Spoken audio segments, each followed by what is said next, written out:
आप सभी लोगों को स्वतंत्रता दिवस की बहुत बहुत शुभकामनाएं। स्वतंत्रता दिवस के इस पावन पर्व पर हमारे यशस्वी प्रधानमंत्री श्री नरेंद्र मोदी जी ने दिल्ली में स्थित मुगलों द्वारा निर्मित लाल किले की प्राचीर से भगवा रंग पहनकर एक बार फिर से दिन दहाड़े भारत की जनता को संबोधित किया। संबोधित ही नहीं किया है, हर बार की तरह भारत की जनता से वादे किए हैं कि भारत को विकास की राह पर ले जाएंगे। संबोधन के दौरान उन्होंने सेमीकंडक्टर को लेकर, जीएसटी को लेकर, घुसपैठियों को लेकर, यहाँ तक कि रोजगार को लेकर भी उन्होंने वादे किए हैं कि वो इस बार अपने वादे निभाएंगे। याद रखना है, जब भी मोदी जी कोई बात बोलते हैं, पता नहीं क्यों विपक्ष और विपक्ष के नेताओं को बुरा लगता है। बुरा इसलिए लगता है क्योंकि विपक्ष के नेता कभी भी मोदी जी के कद की तुलना कर ही नहीं सकते। भाई, तुम अपनी दाढ़ी मोदी जी के बराबर नहीं कर पाए हो, कद बराबर करने की बात करते हो। कद बराबर तब होगा जब उस लेवल का तुम्हारे पास टैलेंट हो।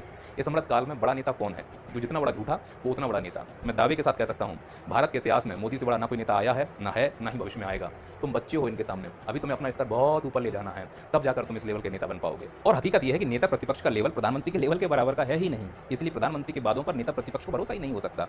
खैर, मुझे प्रधानमंत्री पर इस बार पूरा भरोसा है कि प्रधानमंत्री जी ने लाल किले की प्राचीर से खड़े होकर भारत की जनता से जो भी वादे किए हैं, मुझे भरोसा है कि ये वादे भी पूरे नहीं होंगे। मुझे भरोसा है कि इस बार भी झूठ बोला गया है। अगर आप में से किसी को शंका है तो मैं मां कसम शपथ पत्र पर साइन करने को तैयार हूं और यह कहने को तैयार हूं कि इस बार भी जनता से दिन दहाड़े सफेद झूठ बोला गया है। अब मैं डंके की चोट पर यह कहने को तैयार हूं कि एक्चुअली भारत के प्रधानमंत्री अगर नंगे होकर गर्म तवा पर बैठकर बोलें और कहें कि मैं सच बोल रहा हूं, तो भी यकीन नहीं होगा कि भारत के प्रधानमंत्री सच बोल रहे हैं। झूठ का स्तर इतना बढ़ चुका है कि अब झूठ ही सच लगने लगा है। अगर किसी की आंखें नहीं खुल रही हैं तो इन फुटेजों को देखिए और प्रधानमंत्री ने 2014 से 2025 तक जो वादे किए हैं आप खुद सुनिए इनको। हर सांसद 16 तक अपने इलाके में एक गांव को आदर्श गांव बना। अब कोई काला धन बाहर भेजने की हिम्मत नहीं करता।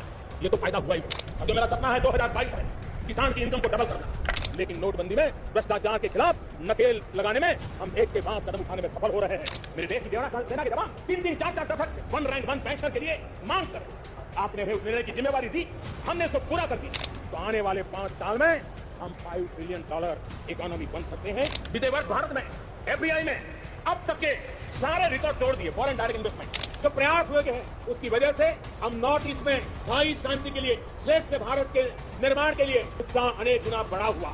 2.5 करोड़ लोगों को इतने कम समय में बिजली कनेक्शन पहुंचाना छोटा काम नहीं। लाखों परिवारों के घर में नल से जल पहुंचाने का काम देश तेज गति से कर रहा है। एमएसएमई को करीब 3.5 लाख करोड़ रुपए की मदद से कोरोना के संकट में भी उनको डूबने नहीं दिया, मरने नहीं दिया। 10 साल के भीतर रोजगार के अनगिनत नए अवसर जायदाद आजादी के इतने सालों के बाद भी नहीं आए थे, आज उनके दरवाजे पर दस्तक दे रहे हैं। मुद्रा योजना, करोड़ों लोग मुद्रा से लोन लेकर के अपना खुद का कारोबार कर रहे हैं। तो आपने फुटेज में देख ही लिया होगा कि मोदी जी जो भी वादे करते हैं और जो भी वादे किए हैं, उनमें से कोई भी वादा वो पूरा नहीं कर पाए हैं और ना ही पूरा करने की क्षमता रखते हैं। क्योंकि बाकी मुद्दों पर तो हम डिटेल में बात करेंगे, बात अभी रोजगार की है, तो मैं एक आपसे निवेदन करना चाहता हूँ। आप सरकार के भरोसे ना बैठें कि सरकार आपको रोजगार देगी। इस अमृत काल में रोजगार अब उसी को मिलेगा जिसके पास स्किल है। इसीलिए सभी पेरेंट्स से, बच्चों से मेरा हाथ जोड़कर निवेदन है कि स्किल की तरफ जाइए। आर्टिफिशियल इंटेलिजेंस है, उसका कोर्स कीजिए। नई नई लैंग्वेज सीखिए, उसका कोर्स कीजिए। और सबसे आसान है, शेयर मार्केट का कोर्स कीजिए। शेयर मार्केट एक स्किल आधारित बाजार है।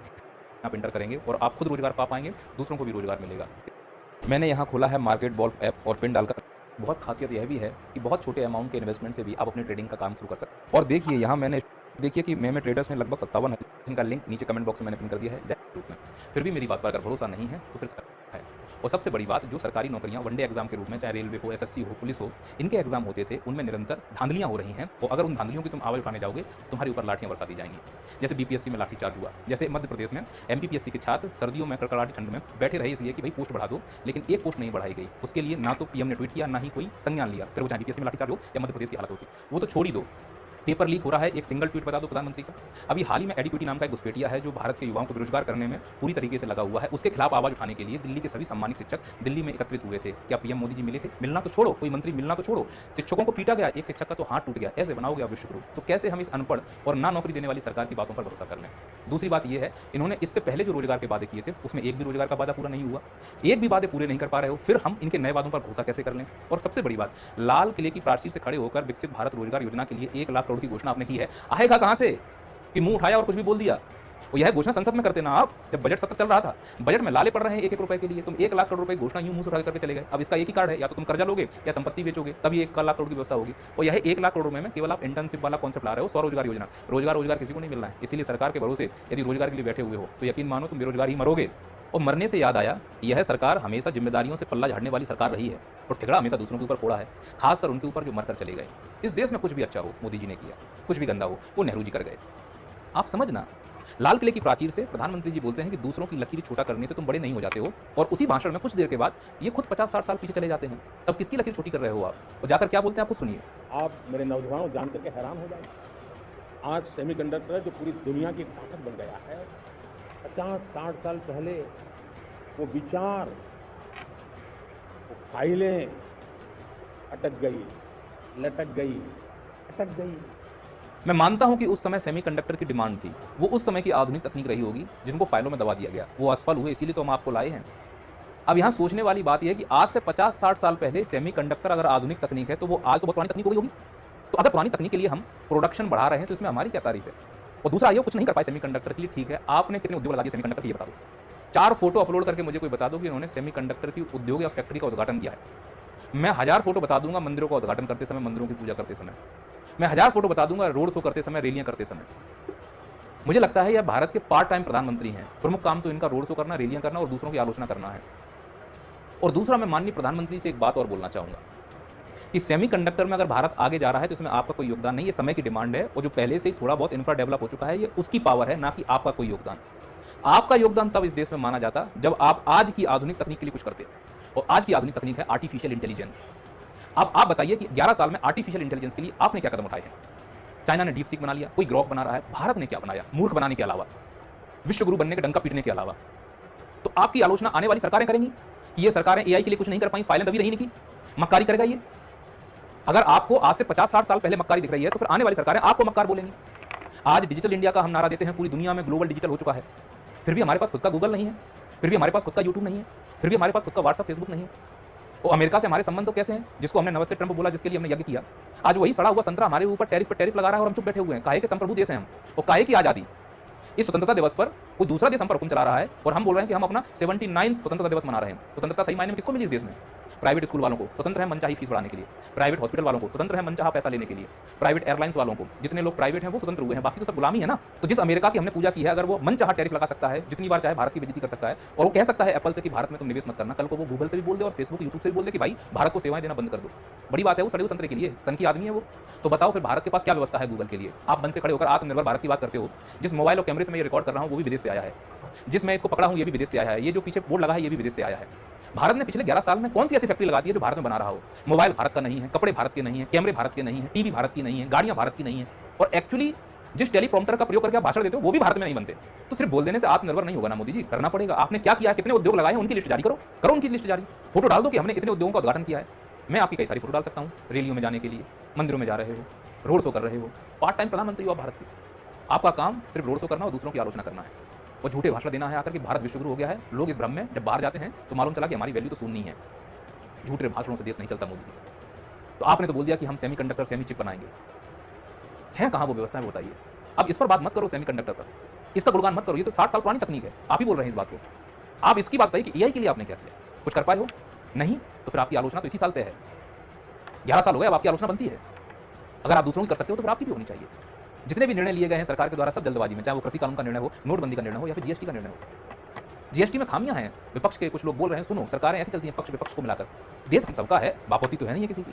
ट्रंप ने कुछ बोला तो आपने कहा ये मेरा व्यक्तिगत नुकसान है। आपका व्यक्तिगत नुकसान कैसे है? जब ट्रंप के लिए आपने नमस्ते ट्रंप किया था तो आपको व्यक्तिगत फायदा था क्या? प्रधानमंत्री पद पर कुछ व्यक्तिगत नहीं होता, प्रधानमंत्री होता है देश का। आपका नुकसान पूरे देश का नुकसान, आपका फायदा पूरे देश का फायदा। तो जीएसटी भी अगर नुकसान में जाता पूरे देश नुकसान में जाएगा। व्यापारियों को कितने बुरे दिन देखने पड़े नोटबंदी और जीएसटी के चलते, आपको महसूस हो रहा है इस चीज के लिए, लेकिन ईगो के चलते में आपने देश की अर्थव्यवस्था की रुल्ली बजा दी। अब लाल किले की प्राचीर से भारत की जनता को मूर्ख बना रहे हो कि हम दीपावली पर इसमें संशोधन करेंगे जीएसटी को लेकर। मतलब आप स्वीकार कर रहे हो जीएसटी में कुछ कमियां हैं, अगर नहीं है तो फिर क्यों संशोधन करने के लिए तैयार हो? चलने तो चल रहा है। अंतर्राष्ट्रीय स्तर पर कच्चा तेल कितना सस्ता है, भारत की जनता को उसी रेट पर मिल रहा है पिछले 5 साल से। पैसा कहां जा रहा है? जीएसटी में कलेक्शन अच्छा हो रहा है, अगर जीएसटी अच्छा है तो उसमें संशोधन क्यों हो रहा है? और खासकर चुनाव के समय ही संशोधन क्यों होते हैं और इस प्रकार की घोषणाएं तब क्यों की जाती है भारत के किसी राज्य में चुनाव हो, जैसे कि बिहार में है? कहीं ऐसा तो नहीं है कि देशभक्ति के नाम पर अंतिम उद्देश्य केवल आपको सत्ता में बने रहना है, चुनाव जीतना है, देश जाए भाड़ में, और वही हो रहा है। फिर उसके लिए किसी के भी ऊपर आरोप लगाना पड़े। घुसपैठियों पर आरोप लगाना कितना आसान है। घुसपैठिए अगर बढ़ रहे हैं, बहु बेटियों की इज्जत लूट रहे हैं, मुझे नहीं मालूम रोहिंग्या और बांग्लादेश से घुसपैठिए क्यों आ रहे हैं। हमने तो बहुत मजबूत और ताकतवर गृहमंत्री भारत सरकार को चुनकर दिया, अमित शाह जी, उनके रहते हुए भी अगर घुसपैठिए अंदर आ पा रहे हैं तो इसमें किसकी गलती है? अगर प्रधानमंत्री जी लाल किले की प्राचीर से स्वीकार कर रहे हैं घुसपैठिए भारत में आ चुके हैं तो फिर भारत के गृहमंत्री को इस्तीफा दे देना चाहिए। और भारत के प्रधानमंत्री की ये बात एकदम सही भी लग रही है, फिर वो चाहे पहलगाम अटैक हो, पुलवामा हो, उरी हो, तो लग रहा है कि साले घुसपैठिए बड़ी आसानी से अंदर आ पा रहे हैं, ये नकली देशभक्त देश को बचा नहीं पाएंगे।